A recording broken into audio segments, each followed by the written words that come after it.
गणपती बाप्पा मोरया, मंगल मूर्ती मोरया. या गणेश चतुर्थीला आपल्या जीवनात सुख समृद्धी आणि आनंदाचा वर्षाव हो, हीच मी स्वामींचरणी प्रार्थना करते. आणि सुख करता, दुःख हरता, विघ्न हरता, श्री गणेशा, तुझ्या आगमनाने घरात येवो सुख, शांती, आरोग्य आणि मंगलच मंगल सर्व काही. तर आज आपण बघणार आहोत गणपती आगमनाचे शुभ उपाय. गणेश मूर्ती आणताना काय करायचं आहे? गणपतीची मूर्ती आणताना ही काळजी जरूर घ्या. चुकून काही गोष्ट घडतात, पण त्यामागचं कारण आपल्याला जर माहीत असेल तर या गोष्टी घडताना टाळू शकतो. मूर्ती आणताना दक्षिणेकडून उत्तर दिशेने तोंड असलेली मूर्ती घेणे शुभ मानले जाते. मूर्तीच्या डोळ्यांना आधी पाहून ओम गणेशाय नमः असा मनात जप करा. बघा जिथे कुठे तुम्ही जशी गणपतीची आतुरतेने वाट पाहताय तसा गणपती देखील तुम्ही त्याला घेऊन जावं यासाठी वाट पाहत असतो. त्या विधात्याने यावर्षी तुमच्या नशिबात कोणत्या गणपतीची मूर्ती आहे हे देखील अगोदर नमूद करून ठेवलेलं असतं. म्हणून प्रत्येक वर्षी बघा किती जरी प्लॅनिंग केलं अमुक एखादी मूर्ती घ्यायची आहे तर येताना किंवा घेऊन येताना आपण वेगळीच मूर्ती घेऊन येतो, बरोबर ना? असं कोणाकोणासोबत घडते मला लगेच कमेंट करून सांगा. कमेंट केल्यामुळे अनेकांना अनुभव येतो आणि छान वाटते एकमेकांशी आपण जेव्हा कमेंटद्वारे बोलतो.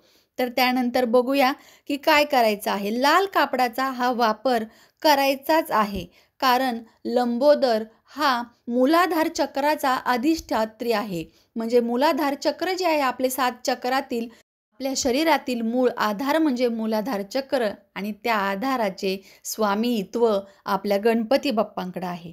म्हणून मूर्ती आणताना तिला लाल किंवा पिवळ्या कापडाने गुंडाळावे आणि मंगलकारी समृद्धिकारक प्रतीक असं गणपती बाप्पा घरी आणताना जोरजोरात गजर करावा, मोठ्या मोठ्याने बोलावं. जी काही निगेटिव्हिटी असेल आपल्या शरीरात देखील आपल्या ऑरामध्ये ती देखील निघून जावी इतक्या आनंदाने गणपतीचं आगमन करायचं आहे. आता आगमनापूर्वी स्त्रियांनी काय करायचं तर घरात स्वच्छता करायची. तांदूळ व हळदीने रांगोळी काढायची. तांदळाच्या पिठाची त्यामध्ये थोडीशी हळद मिक्स करून एखादं स्वस्तिक तरी घराच्या उंबरट्यावरती या पिठाने काढायचं आहे. आणि त्याचबरोबर उंबरठा लेपन करून आंब्याचं तोरण लावा साधंसं ताजं टवटवीत, नाही तर अशोकाच्या पानांचं, आणि एक रांगोळी काढावी आणि शुभ आगमन करताना गणपतीचं फुलांचा वर्षाव करावा. फुलांच्या पाकळ्या बनवाव्यात आणि त्यांना येताना जी व्यक्ती घेऊन येणार आहे गणपती बाप्पा तर त्यांच्यासाठी नेहमी तोंड पूर्व किंवा पश्चिम दिशेकडे होईल याची काळजी घ्या.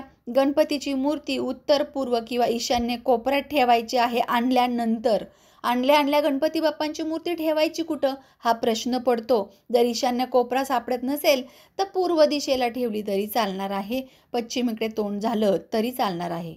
अगदी साधी आणि सोपी ही जी मी सांगत आहे ती विधी आहे किंवा सोप्या गोष्टी आहेत, पण यामध्ये अनेकदा चुका होतात. मग येतानाच जर एंट्री गणपती बाप्पांची रॉंग दिशेने किंवा वेगवेगळ्या दिशेने झाली तर मग काहीच अर्थ राहत नाही. त्यामुळे माझा हा छोटासा प्रयत्न सांगण्याचा.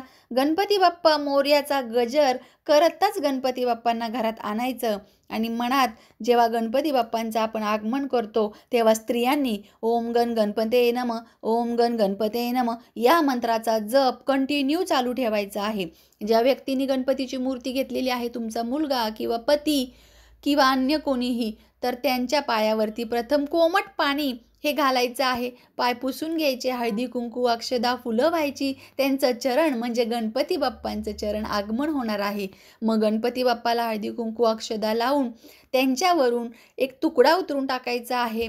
जी काही आलाबला असेल, काही निगेटिव्हिटी असेल, नजर लोकांची लागलेली असेल ती माझ्या गणपतीवरून निघून जाऊ द्या असं करून टाकून द्यायचा. आणि मग त्यानंतर गणपती बाप्पांना आतमध्ये घ्यायचे आहे. आता शुभ परिणाम भेटण्यासाठी जाता जाता छोटे उपाय पण सांगितले पाहिजे, कारण नेहमी मी तुम्हाला उपाय सांगते. तर पहिल्या दिवशी दुर्वा अर्पण करा. गणपतीला 21 दुर्वा अर्पण केल्याने समूळ अडथळे नष्ट होतात. नेहमी नैवेद्यात एक तरी मोदक असला पाहिजे. मोदक म्हणजे काय तर सुख आणि समृद्धीचे प्रतीक आहे, म्हणून मोदकाला खूप मान आहे. आणि ओम गण गणपते नम या मंत्राचा जप 10 दिवस सलग रोज मोबाईलवरती लावून ठेवलात आणि नामस्मरण केलं तरी चालणार आहे. पहिल्या दिवशी नारळ अवश्य फोडायचा आहे. नकारात्मक ऊर्जा दूर करण्यासाठी प्रवेशद्वारावर नारळ फोडायचा आहे. म्हणजे गणपती बाप्पा आत आणताना नारळ फोडून मग आत आणला तरी चालणार आहे. यावरती तुम्हाला अजून काही उपाय हवे असतील तर जरूर कमेंट करा. चला तर मग पुन्हा भेटूया. गणपती आगमन मी कसं केलेलं आहे ते पाहण्यासाठी चॅनलला सबस्क्राईब आणि सोबतचं बेल बटन देखील प्रेस करा. कारण गौरी आणि गणपतीची लगबग आणि गडबड माझ्या देखील घरामध्ये सध्या सुरू आहे. चला तर मग पुन्हा भेटूया नवीन माहितीसोबत. तोपर्यंत सर्वांना श्री स्वामी समर्थ.